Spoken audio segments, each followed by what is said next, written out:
Hey, it's Jake Mace, the vegan athlete, and I'm here in my backyard garden. The morning after a really nice rain, it looks so good.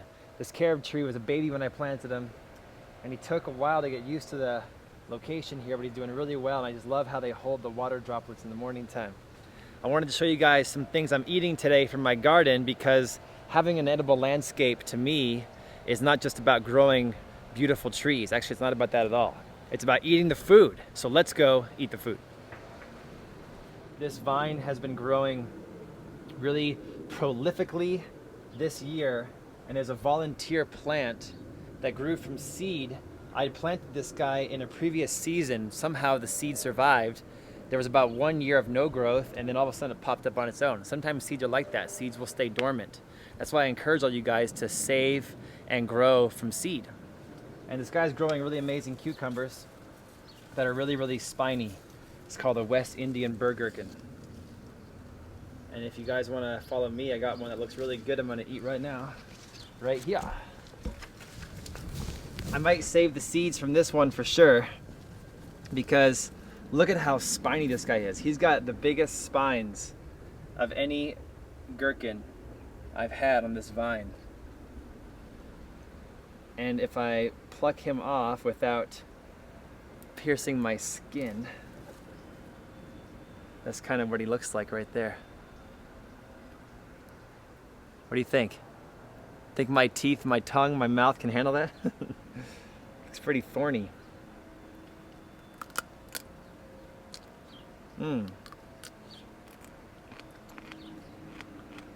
He's a tough one. But there is a seed on the inside, and it's got a classic cucumber flavor. If they get big like this guy is, what I found is that they get a little overripe and they're cucumber tasting, a little bit of sour added in, which is nice.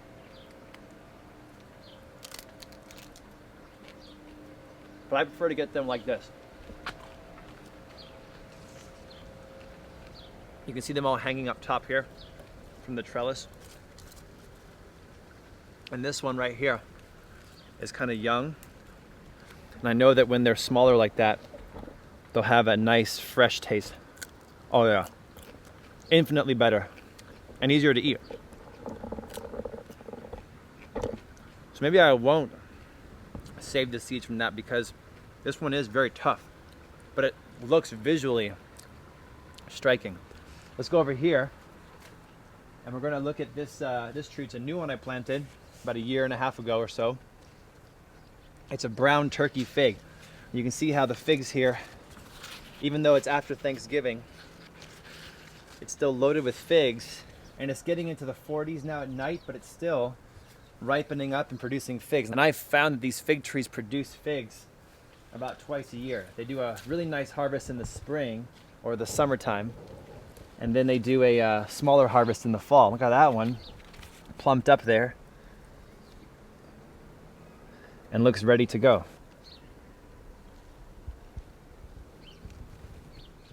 I'm gonna take this guy and just twist him off of there. This guy probably could have sat on the tree for another 2 days, but I'm gonna eat him now, because sometimes I don't like to leave him on the tree too long, because then the birds get him.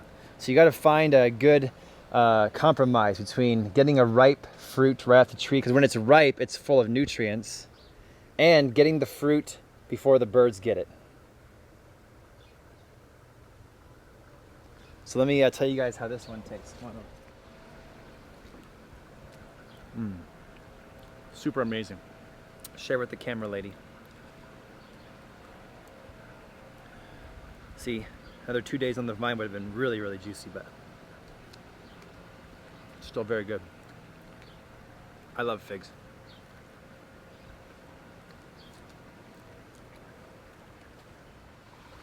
This guy produced really well this year. He's a quince tree. See that? Oh.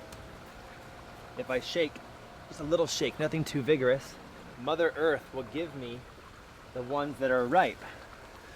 Now we can bring these in and make a little quince jam, a little quince pie for the holidays. This is my edible Thai hibiscus. You can eat the petals off this. They're kind of tangy, like a Jolly Rancher. I don't know why parents would ever recommend their kids eat Jolly Ranchers when they can grow this Thai hibiscus instead. It really is like mouth puckering tart. Ooh, pretty amazing stuff. Inside here I got some sweet basil going on, which is actually like a lettuce. It's really good. And I have my Egyptian spinach bush, which of course always falls over in the fall and the leaves get smaller. It really is a specimen in the summertime. In the fall time, not as much, but still edible. And we're saving it here because we can take these brown pods off, open them up, and we get all the seeds. Each one of these guys will become a 10-foot tall plant next season. And so I'll just throw them around my yard, or like in the raised bed, and then next season they'll grow there, and I will thin out the ones that are not worthy. If you guys want to get some of these plants from us, we're gonna have the seeds at jakemace.com very soon, so go to jakemace.com, check it out, and we'll ship them to you if you're in the USA. Underneath here, what the Egyptian spinach is also doing is providing a shade for my sweet peppers and allowing them to grow into these delicious looking peppers without getting sunburned. So now I have awesome, really sweet, nutrient dense peppers that have grown in the elements. They've grown in the rain, in the sun, in the wind, in the monsoon, with the stresses of the earth. And when I eat it, I get the same protections from the earth's harshness that those peppers got.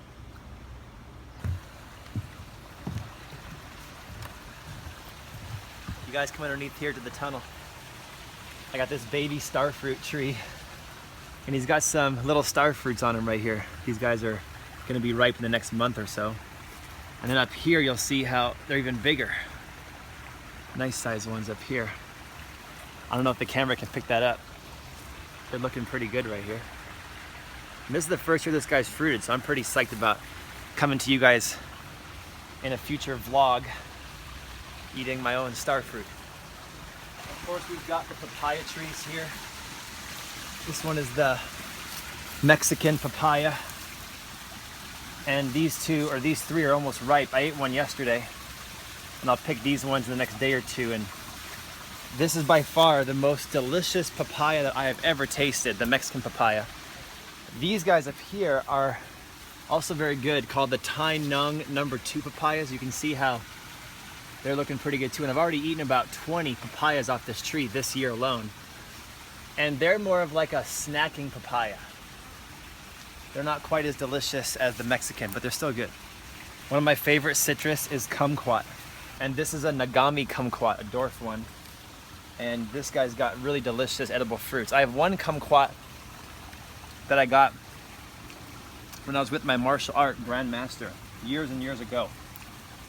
And it's by far the nicest looking kumquat tree with the worst tasting kumquat fruit of all time. It's like pulpy and not edible, so I'm gonna take it out eventually.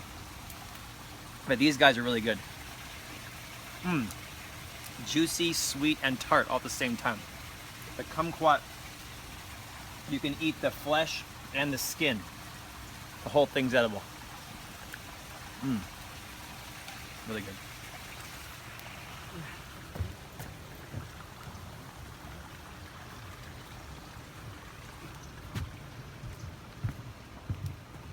My yard-long pole beans are starting to flower here, and they'll have beans before long in the next week or two.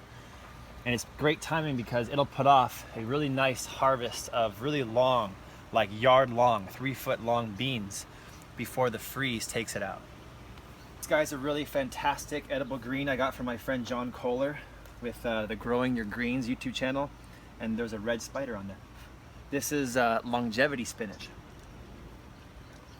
And it tastes kind of like the texture, like the succulent kind of juicy texture of a Malabar spinach, but the taste is like a dandelion.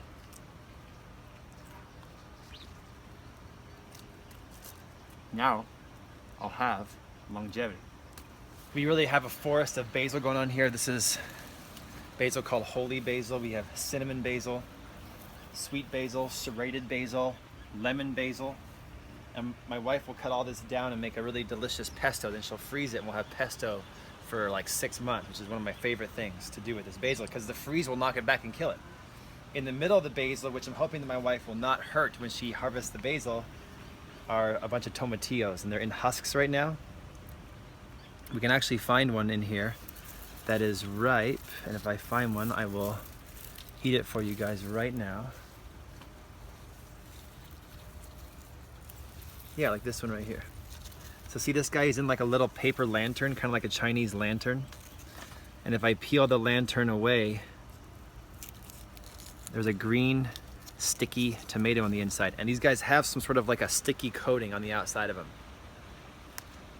And they look kind of like a tomato, but they're not a tomato. They're a tomatillo. Very tasty. As a chaser to that tomatillo, one of my favorite sweet peppers of the season is this one right here. It looks like a jalapeno, but it's not spicy at all. You can actually eat the whole thing. And even the taste is quintessential jalapeno.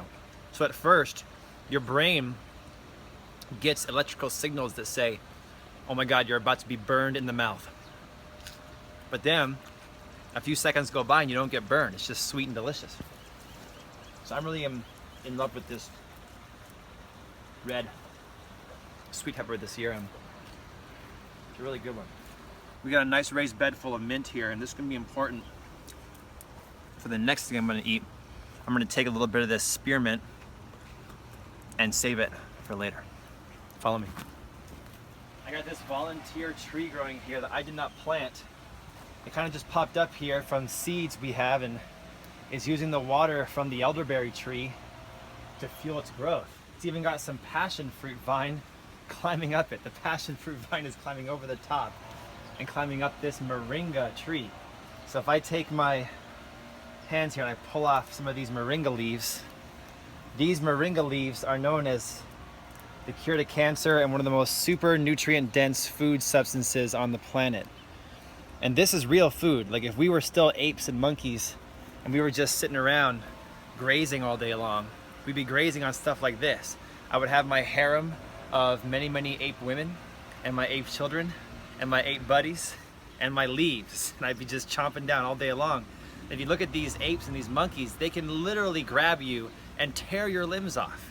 They're super strong just from eating plants. So that's why I want to encourage you guys to be like an ape, be like a gorilla, eat the plants, and you'll be as strong as them, hopefully.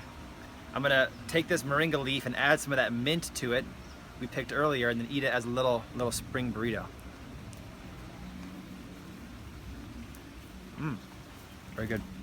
We got some of this really cool vining spinach called Malabar spinach, and the seed pods are really purple and juicy, like that. See how they're juicy? Inside each of these clusters are seeds, and they're also edible, so I can take one of these guys off and I can eat it. And it's not sweet like you would think. It's juicy and purple, so full of really good nutrition and antioxidants, but it tastes kind of bland, kind of like the Malabar leaf. It tastes very similar to the leaf. And then we go down here, we got some good oregano, which has been growing for over a year. It's been turning into kind of a perennial for us. And that gives that, whoa, that like classic strong oregano herb taste. Behind me here is this really amazing citrus tree I love so much, this tangerine tree, and I love all these tangerines. I actually look forward to this time of year when they're ripe. I've been nursing this tree all year long, so I normally come out to it and I look down on the ground to see if any of the tangerines have fallen off the tree, and there's one down here right now that's sitting on the ground. And so even though he's not completely orange, if it fell off the tree, it's fair game, you know, and I always throw the skin back to the tree as nutrients, like mulch. And I think that these guys are so good because they peel really easily. They don't have many seeds, and the taste is outstanding.